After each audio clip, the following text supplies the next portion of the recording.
नमस्कार मित्रों।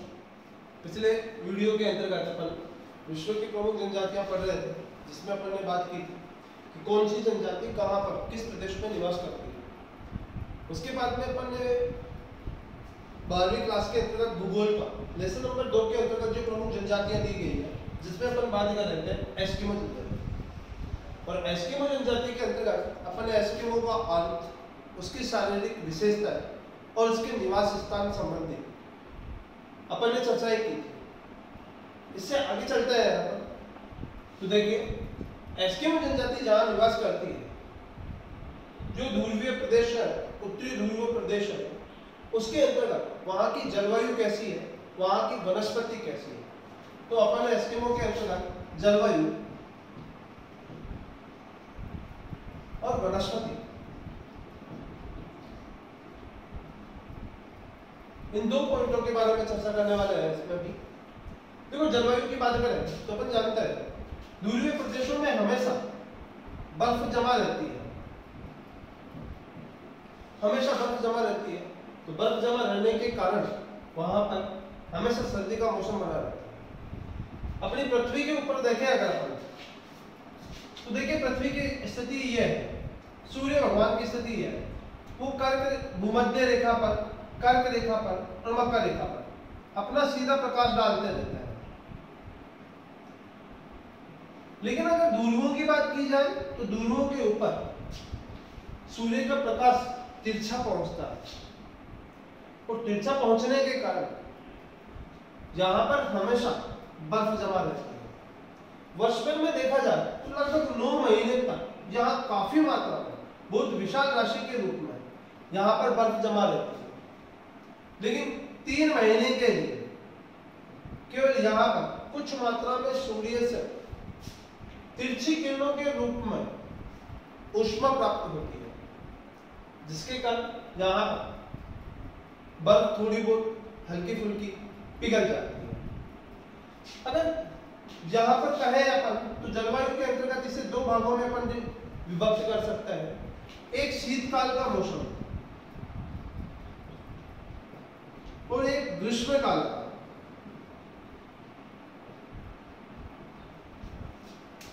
ये 2 काल बांट सकते हैं। देखो, शीतकाल की बात करें तो 9 महीने तक तो सूर्य का प्रकाश पहुंचता ही नहीं है।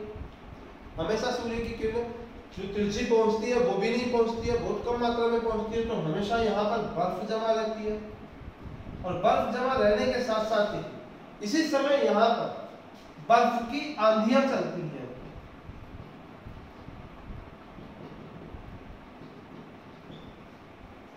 बर्फ की आंधियां चलती है, उनकी काफी कठिन यहाँ का क्या रहता है, वातावरण मौजूद रहता है।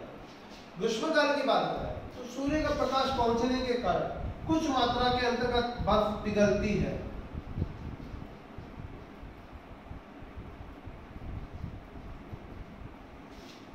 कुछ मात्रा में बर्फ पिघलती है और यहाँ पर अनेक प्रकार की वनस्पतियां उत्पन्न हो जाती है। अब अनेक प्रकार की वनस्पतियों में बात करें अपन, देखो वनस्पति का नाम आ रहा है तो वनस्पतियों की बात करने बैठे हैं। तो वनस्पतियों में एक तो है लाइकेन, एक घास है जिसे मछलियां सर्वाधिक मात्रा में पसंद करती है और भोजन स्वरूप इसे ग्रहण करती है, उसका नाम है लाइकेन, लाइकेन घास। इसके अलावा देखें तो देखो वो पानी बर्फ पिघली है, पानी में परिवर्तित तो हुई है, तो यहाँ पर छोटी छोटी मछलियां भी क्या हो जाती हैं, पनप जाती हैं। वनस्पति में लाइकेन के अलावा शैवाल, जिसे अपन अपनी भाषा में कहते हैं काई, पानी भरा रहता है काफी दिनों तक, तो एक हरा सा पदार्थ, घास सी कहे अपन, हल्की फुल्की घास होती है, वो जमा हो जाती है और वो यहाँ पर क्या होती है, पनपती है। इसके अलावा कुछ एक मात्रा में फूलों के पौधे भी, छोटे छोटे पौधे भी जिनके पुष्प लगता है, ऐसे यहाँ पर वनस्पति के रूप में क्या होता है, पनप जाता है। देखिए बात की अपन एस्किमो में जलवायु और वनस्पति की, और जलवायु की बात करें तो 9 महीने तक वहाँ सूर्य का प्रकाश पहुंच ही नहीं पाता, केवल 3 माह के लिए कुछ मात्रा में वहाँ प्रकाश जाता है, जिस समय बर्फ कुछ मात्रा में पिघलती है। जिसे जलवायु को अपन 2 भागों में डिवाइड कर सकते हैं, एक शीतकाल की और एक ग्रीष्मकाल की। शीतकाल में तो हमेशा बर्फ जमा रहता है और बर्फ की आंधियां चला करती है। ऐसे ही ग्रीष्मकाल में बर्फ कुछ मात्रा में पिघलती है, उसके कारण कुछ वनस्पति उत्पन्न हो जाती है वहां पर, और जो वनस्पति उत्पन्न होती है उसमें लाइकेन, जो मछलियों की सर्वप्रिय घास होती है, और शैवाल, जिसे अपन अपनी भाषा में काई कहते हैं, और फूलों के छोटे छोटे पौधे, ये सारे वहां पर क्या हो जाते हैं, उत्पन्न हो जाते हैं। ये थी अपनी जलवायु संबंधी बात। आगे चलते हैं एस्किमो के अंतर्गत। देखिए वहां पर जीव जंतु जो पाए जाते हैं,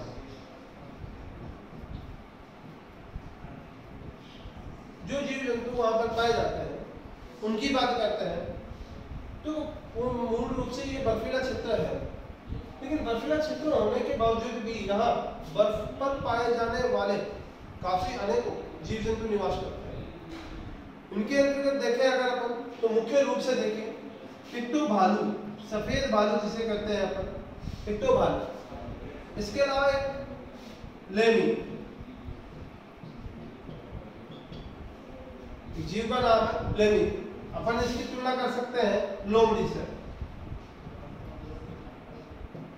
जैसे अपने लोमड़ी होती है उसकी तरह दिखने वाला ये एक जीव होता है। इसके अलावा देखें खरगोश, खरगोश और केरीबा,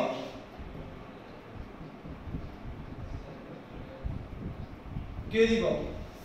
इसके अलावा रेंडियर, ये यहाँ के कुत्ते होते हैं,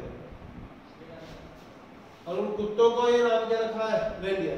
कुत्तों की तरह ही तो काफी महत्वपूर्ण जीव है, पालतू पशु है, तो कुत्ते के समान है और उसे पाला जाता है यहाँ पर। ऐसे ही देखा जाए वहां पर तो अनेक प्रकार के भेड़िए, भेड़िए भी निवास करते हैं। जंगली सुअर,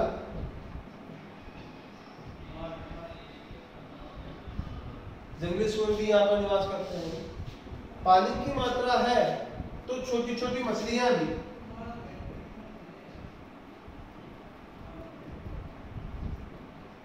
यहाँ पर उत्पन्न हो जाती है। इसके अलावा विशालकाय मछलियां, जो विश्व की प्रमुख मछलियां हैं, वो भी यहाँ पर पाई जाती है। जैसे सील मछली, व्हेल मछली, वालरस मछली, ये सारी मछलियों की प्रजातियां हैं जो काफी विशालकाय मछलियां होती हैं। ये विशालकाय मछलियां यहीं पर पाई जाती है। देखिए एस्किमो में जीव जंतुओं के संदर्भ में अगर अपन बात करें तो देखो जीव जंतुओं में यहाँ पर प्रमुख रूप से, वैसे बर्फीला प्रदेश है लेकिन फिर भी यहाँ पर जीव जंतु निवास करते हैं। बर्फ में भी कई प्रकार के जीव जंतु निवास करते हैं, उनमें मूल रूप से भालू, सफेद भालू होता है यहाँ का, लेमिंग, अपने यहाँ पर लोमड़ी होती है उसकी तरह का जीव है, खरगोश, केरीबाऊ, रेंडियर, यहाँ के कुत्ते के समान है ये एक तरह से, जो पशु, पालतू पशु के रूप में जाने जाते हैं, भेड़िए, जंगली सुअर, छोटी छोटी मछलियाँ और विशालकाय मछलियाँ जिनमें सील, व्हेल और वालरस, ये प्रमुख यहाँ की क्या है, जीव जंतु के रूप में जाने जाते हैं। आगे चलते हैं अगर अपन, तो देखो ये किस प्रकार से अपना जीवन यापन करते हैं, तो उसके लिए आर्थिक क्रियाकलाप की बात करते हैं।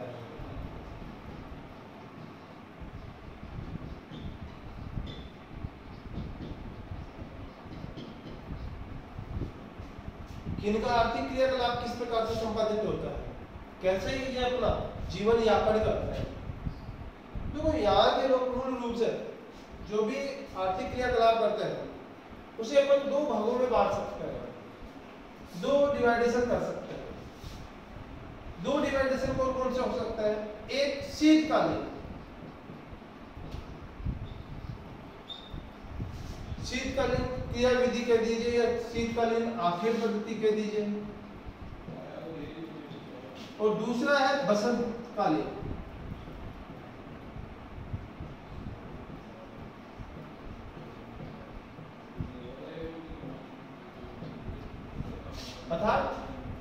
शीतकाल के अंतर्गत किए जाने वाले आखेट कार्य हैं और दूसरे बसंत काल के अंतर्गत किए जाने वाले आखेट कार्य हैं। बात करते हैं सबसे पहले शीतकाल की। देखिए शीतकाल की बात करें अगर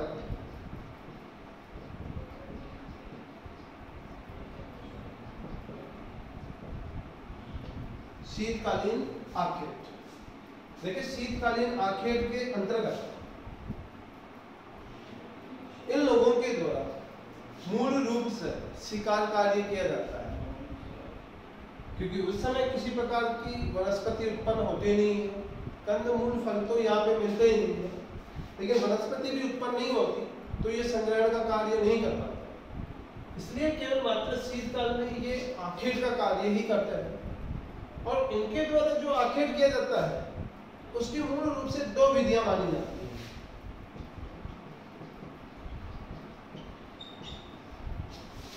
दो विधियां प्रमुख रूप से मानी जाती है, जिसमें पहली विधि जो है उसका नाम है माऊ पाक। माऊ पाक विधि। देखिए ये माऊ पाक विधि है क्या चीज?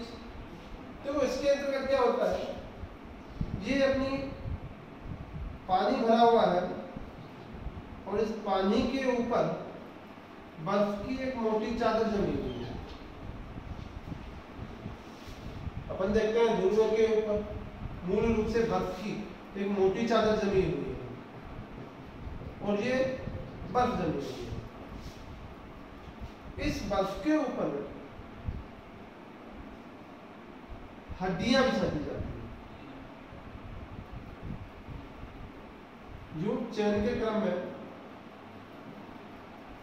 हड्डियों को बिछा दिया जाता है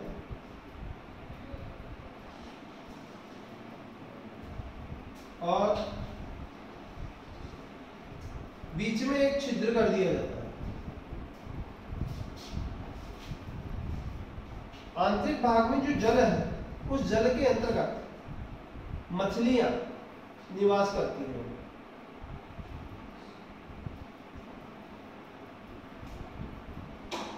जो मछलियां हैं वो जब श्वसन प्रक्रिया करने के लिए जैसे ही ऊपर की तरफ आती है, हड्डियां हैं, मछलियां हैं यहाँ पर अंदर जल के अंदर, मछली श्वास लेने के लिए ऊपर की तरफ आई, जैसे ही ऊपर की तरफ आएगी तो हड्डियां क्या करती हैं, हिलती हैं, उनमें कंपन होता है। तो कंपन होता है तो इनके द्वारा एक हथियार यूज किया जाता है जिसका नाम है हार्पून।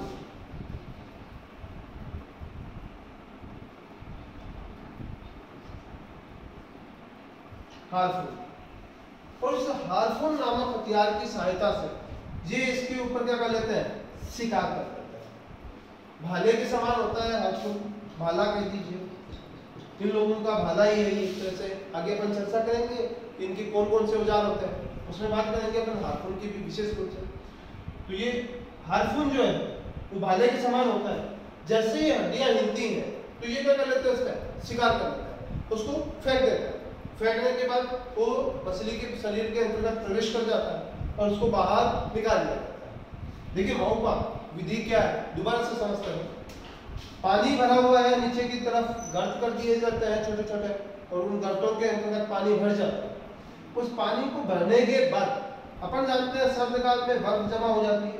जो बर्फ जमा हो गई उसके ऊपर हड्डियां जमा दी जाती है और उसमें छोटे छिद्र कर दिए जाते हैं ताकि मछली श्वसन प्रक्रिया करने के लिए उस छिद्र के पास में आ सके। जैसे ही मछली श्वसन प्रक्रिया करने के लिए छिद्रों के पास में आती है तो हड्डियों के अंतर्गत कंपन होता है, हलचल होती है, और हलचल जब होती है तो हलचल के कारण वहां पर हार्पून नामक भाले के माध्यम से उसका क्या कर लिया जाता है, शिकार। ये है मछली अपनी, ये हड्डियां हैं, ये जल है, ये बर्फ की परत है और ये अपना हार्पून है। इस प्रकार से जो शिकार किया जाता है उस विधि को कहा जाता है माऊ पाक।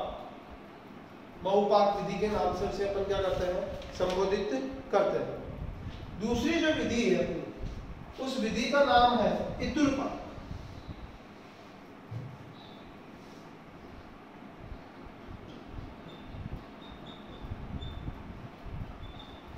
दूसरी विधि का नाम है इतुरपाक विधि। इसमें क्या होता है, जिन क्षेत्रों में बर्फ की मात्रा ज्यादा जमा होती है उन क्षेत्रों में एक मोटी परत बन जाती है, काफी मोटी परत होती है, बर्फ की परत मोटी लिखते हैं आप, मोटी परत। बर्फ की मोटी परत जो जमा है उसके अंतर्गत क्या किए जाते हैं, दो छिद्र किए जाते हैं।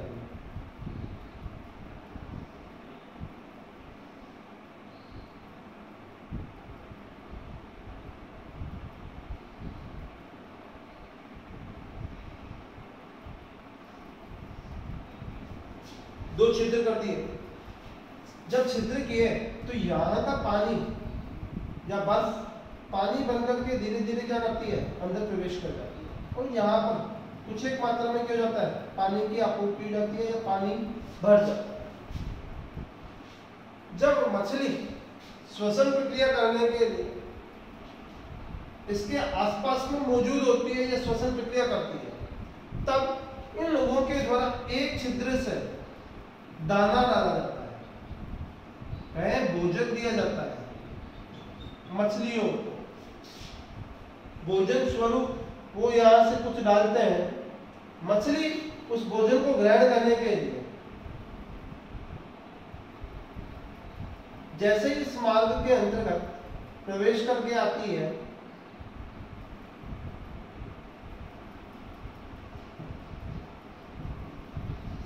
जैसे ही ऊपर की तरफ आती है भोजन ग्रहण करने के लिए, इस दूसरे वाले छिद्र में से हाथून को तीव्र गति से प्रहार किया जाता है। इसमें से भोजन डाला गया और इसमें हाथून के माध्यम से तीव्र गति से प्रहार किया जाता है, जिसके कारण मछली का क्या हो जाता है, शिकार हो जाता है और जो हाथून है मछली के शरीर को चीरता हुआ उसके अंतर्गत प्रवेश कर जाता है। इस विधि को नाम दिया जाता है इतुरपाक। दोबारा समझते हैं, बर्फ की एक मोटी परत होती है, उस मोटी परत के अंतर्गत दो छिद्र कर दिए जाते हैं और दोनों का अंतिम सिरा एक जगह जाकर के मिलता है। वहां से उसके आसपास छिद्र में जल भर जाता है और वहां पर मछली श्वसन प्रक्रिया करती है। एक छिद्र में से मछलियों को भोजन डाला जाता है और दूसरे छिद्र में से दूसरा व्यक्ति यदि वो हाथों लेकर के तैयार प्रतीक्षा में खड़ा रहता है। जैसे ही मछली भोजन ग्रहण करने के लिए उसकी तरफ छिद्र की तरफ आती है तो वहीं पर हार्पून नामक हथियार की सहायता से उस पर प्रहार किया जाता है और मछली शिकारी के रूप में या आखेट के रूप में उन्हें ग्रहण कर ली। ये दूसरी विधि थी अपनी इतुरपाक।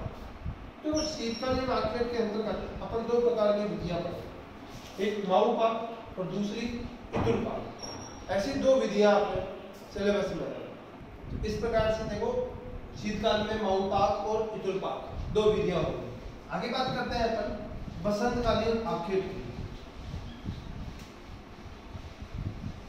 देखिए बसंतकालीन आखेट जो है, बसंत ऋतु अपनी यहाँ की बसंत ऋतु जब आती है, पेड़ों के पत्ते गिर जाते हैं तो अपन जानते हैं उसी समय यहाँ पर उत्तरी ध्रुव में बसंतकालीन प्रवृत्ति पाई जाती है।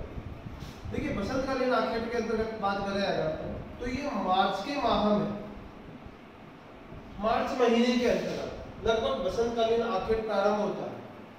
इस समय जो यहाँ पर सील मछली होती है, मूल रूप से कहे हैं सील मछली,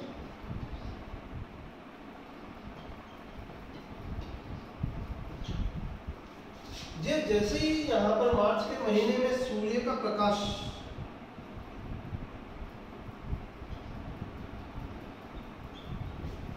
प्रकाश जैसे ही पृथ्वी के ध्रुवीय क्षेत्र में गिरता है मार्च के महीने, तो सील मछली धूप सेकने के लिए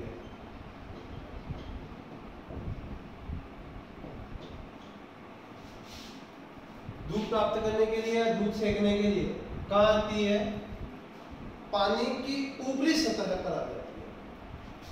और जब ऊपरी सतह पर आती है तो उसी समय इस मछली का क्या कर लेते हैं, शिकार कर दिया जाता है।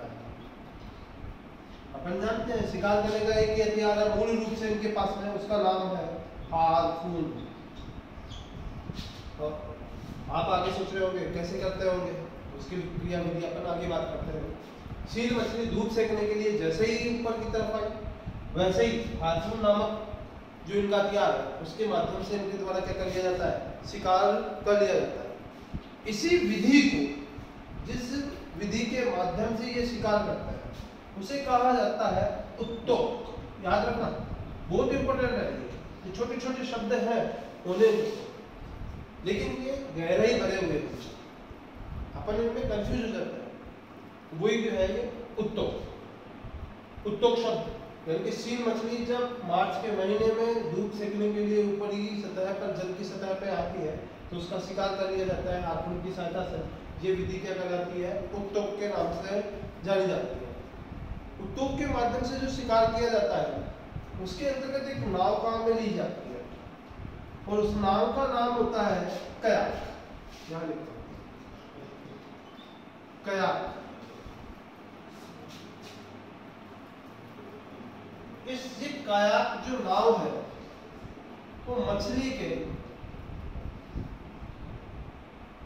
खाल के द्वारा कह दीजिए या ऊपरी त्वचा के द्वारा कह दीजिए बनी हुई होती है, और इसके अंतर्गत लगभग 2-4 लोग बैठ कर के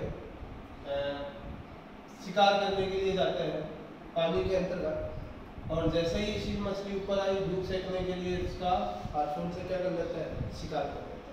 तो देखिए, एक तो शब्द है अपने पास में कयाक। कयाक होती है नाव, एस्किमो की नाव, उसका नाम है कयाक। एक उत्तोक, शिकार करने की विधि।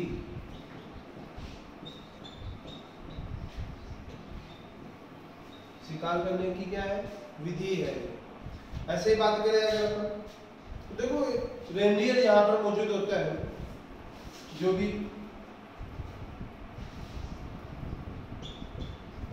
इन रेंडियरों के माध्यम से एक गाड़ी खींची जाती है जिसे कहा जाता है स्लेज। स्लेज गाड़ी। ये स्लेज गाड़ी लकड़ी के लट्ठों को आपस में जोड़ करके बनाई जाती है, और इस गाड़ी को रेंडियरों के माध्यम से क्या किया जाता है, खींचा जाता है। इसके माध्यम से भी शिकार किया जाता है लोगों के द्वारा। यहाँ पर अनेक प्रकार की चिड़ियाएं मौजूद होती हैं, भालू होते हैं, लेमिंग होता है, इन सबका भी क्या किया जाता है, शिकार किया जाता है। जो यहाँ पर रेंडियर है, वो रेंडियर संपत्ति के रूप में या मान प्रतिष्ठा के रूप में जाना जाता है। जिस व्यक्ति के पास में जितने ज्यादा मात्रा में रेंडियर होते हैं, वह व्यक्ति वहां का सबसे संपन्न व्यक्ति माना जाता है। जैसे अपने यहाँ पर तुलना करते हैं कि जिस व्यक्ति के पास में जितने ज्यादा पैसे होते हैं उसको ज्यादा अमीर माना जाता है, वैसे यहाँ भी रेंडियर जिसके पास में ज्यादा होता है, संपत्ति है ये एक तरह से, जिसके पास में ज्यादा होता है उसको उतना ही ज्यादा मान सम्मान दिया जाता है और प्रतिष्ठा के रूप में जाना जाता है। ऐसे ही यहाँ